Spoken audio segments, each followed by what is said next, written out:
the numbers in mind. Try to simplify your x and y before getting the rest. Go back and study your test. Like English, Sir Angry, what it's a piece of pie to find x.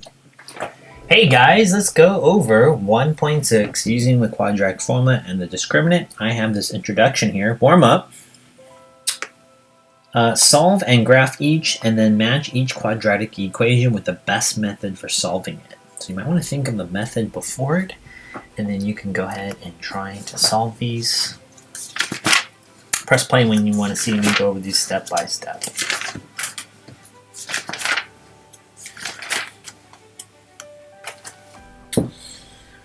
Alright, I look at the first one, and I notice that I have an A, B, and C on the left side, or a trinomial, and then 16 on the other side.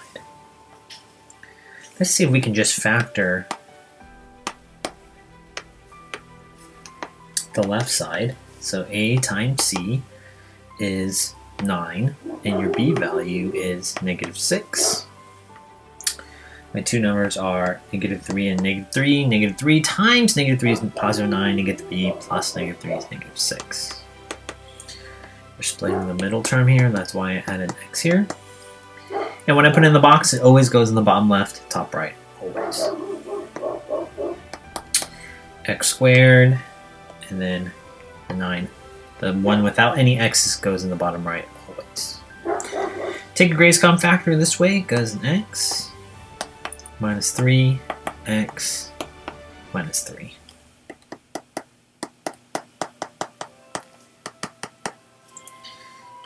And I have x minus 3 squared. And then solve for x, I just take square root of both sides.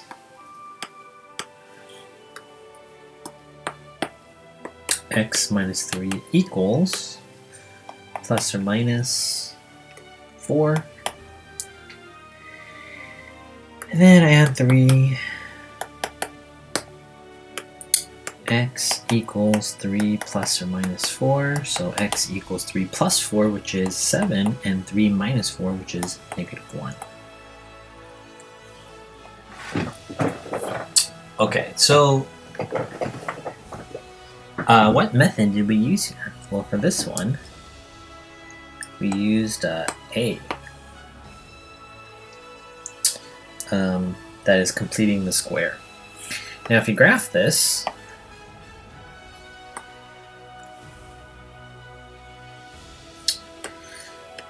-7,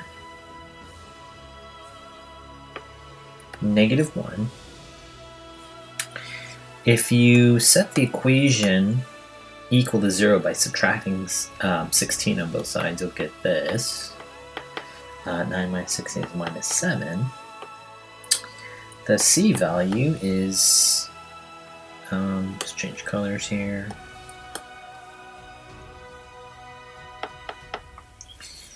So that's -1, 7, and then your A value is positive.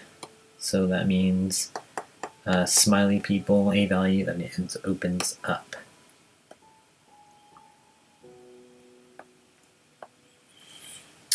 Okay, so the graph's going to look something like that. We have in this problem, you don't need to list it, but I just want to review it, 2 real roots. Why? Because it's red and green in time for Christmas. Okay, let's see. Question number 2. Okay, I noticed in number 2,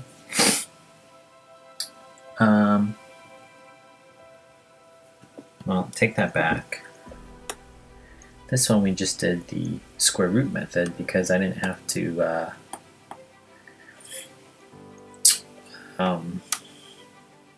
be divided by 2 squared. Does that make sense? And I recognize we're going to do that for number 2. So for number 2, we're going to use completing the square. How did I know that? Well, in this problem, I noticed that the C value is already on the right side. So B, whoops, make that skinnier. CTS, that's my messy writing.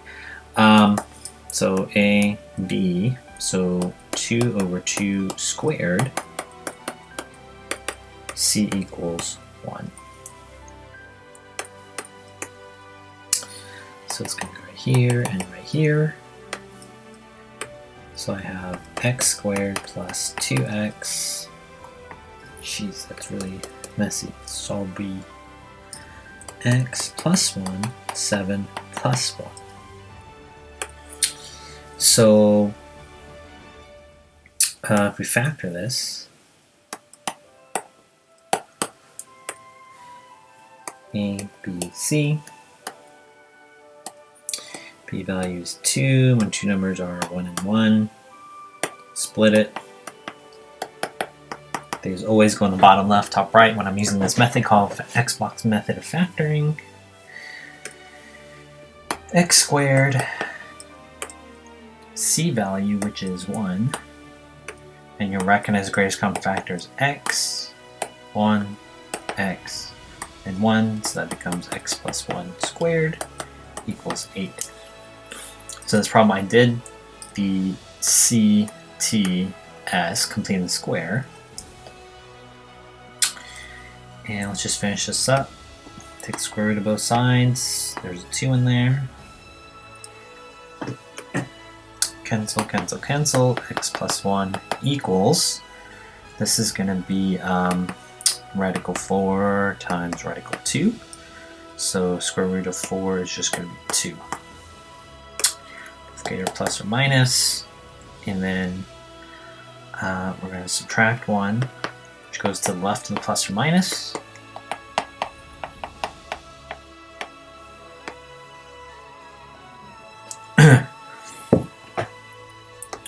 To just give ourselves a quick visual. You know, if you move the 7 in the original problem to the left side, you'll have a negative 7, your C value. That is our y-intercept. Okay, negative 1 plus or minus 2 radical 2. Negative 1.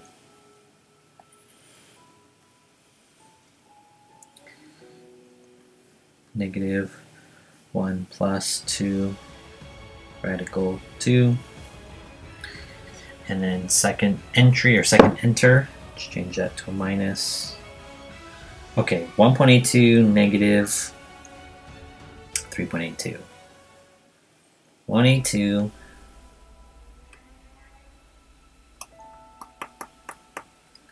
and then negative, and the A value is 1, so that goes up. Something like that. I wanted to put that graphing visual in there so you understand what we're trying to do there. Okay, look at this one. What do we notice? I notice everything's on the left side. Let's go for the easiest method and see if we can factor that. A times C is 12, B is negative 7. 3 and 4, if you make both of those negatives, negative 3 times negative 4 is positive 12. Negative 3 minus 4 or plus negative 4 is negative 7. So we're splitting this term.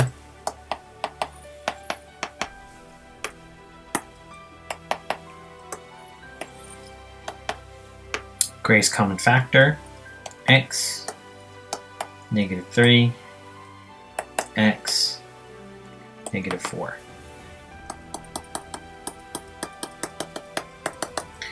Well, what did we do there? We just did something called factoring, which is choice B.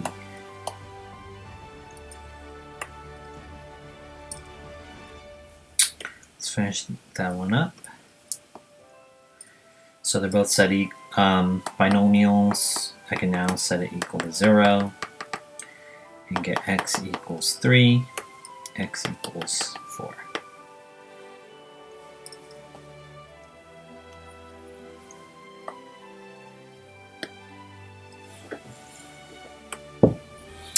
So x equals 4, x equals 3.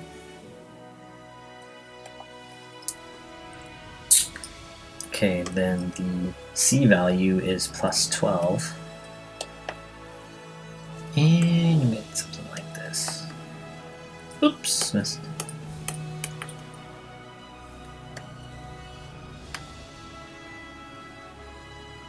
Something like that. So 2 real roots, 2 real roots. This one is irrational because those decimals. This one would be a rational because it's a whole number, rational. And that means number 4 has to use which method? Notice there's no b value, and we can do that by graphing. And not the greatest, but let's do it.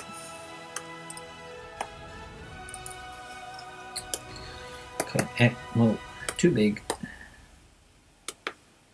X squared plus 0x minus 1. This is super important, okay? You need to recognize that there is an x squared, there is a negative 1, but there is no value that has a number in front of x. So why is that important? Because you just need to identify that the a is 1, b is 0, and c is negative 1. A student who doesn't understand standard form that I just wrote there in blue, they're probably going to say that a is 1 and b is negative 1, but that's incorrect. So write it with like that trinomial, green and then blue. Okay, solve this by graphing.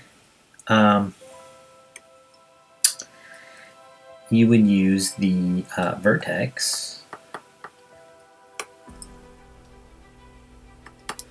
and if you notice how I wrote that formula really funny, is I wrote vertex with an x in red there because the formula is x. X equals negative b over 2a. Okay, our b value is 0, our a value is 1, and you'll basically get this to be 0. So if I picked a table of values,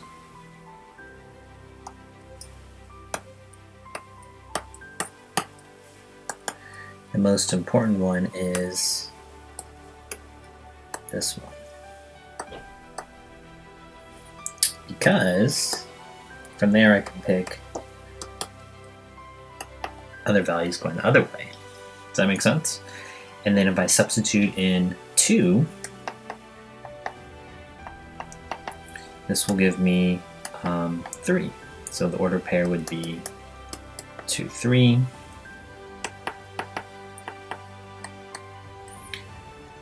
That'll give us 0, so 1 comma 0.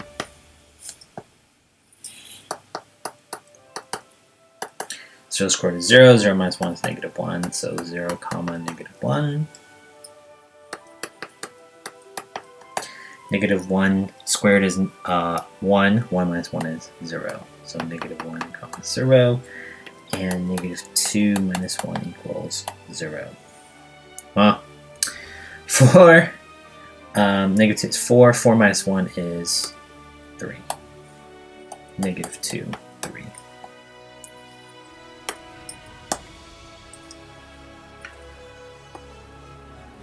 One, two, three. 1, 2, 3. 1, 2, 1, 2.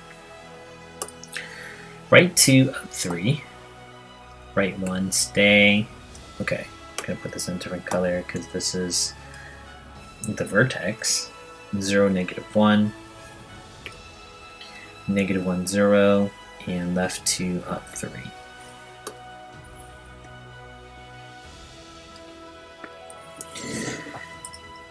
And you'll notice again that the red dot there is negative 1. That was our c value actually.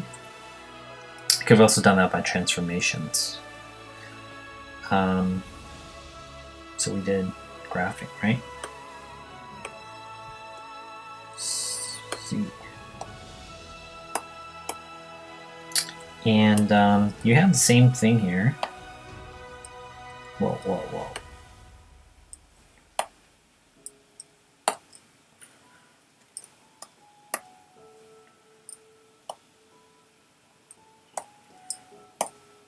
We have 2 rational roots. Rational just means that 2 numbers on the x-axis here are whole numbers. Okay, let's move on to our standards for mathematical content.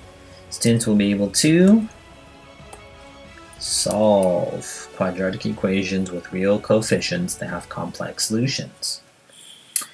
They'll extend their polynomial identities to the complex number. How can I meet these standards? I can use solving quadratics using the quadratic formula. And analyze the roots by determining the discriminant. Standards for mathematical practice. How can I use these practices? We can make sense of problems and persevere in solving them. I can explain correspondences or relationships between the equation, verbal descriptions, and graphs of transformations of quadratic equations, and search for regularity or trends. Math practice number 4, we can model with mathematics. I can identify key features of functions and use them to better understand real-world situations. Let's go to our lunch. When people go bungee jumping, the relationship between the time from their jump to their height can be modeled by a quadratic function. When designing a bungee jump, an organization uses this model to ensure safety. If 0 feet is the height where the jumper would hit the ground, then the organization must use a discriminant to determine whether a bungee jumper's arc would ever put them in jeopardy. Alright, so the answers for the lunch were time, height, safety, and 0. Let's go over this vocab here.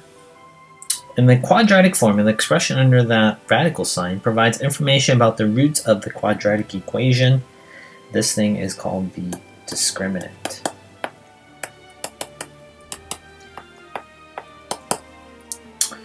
Alright, let's go ahead and move on now to 1.61.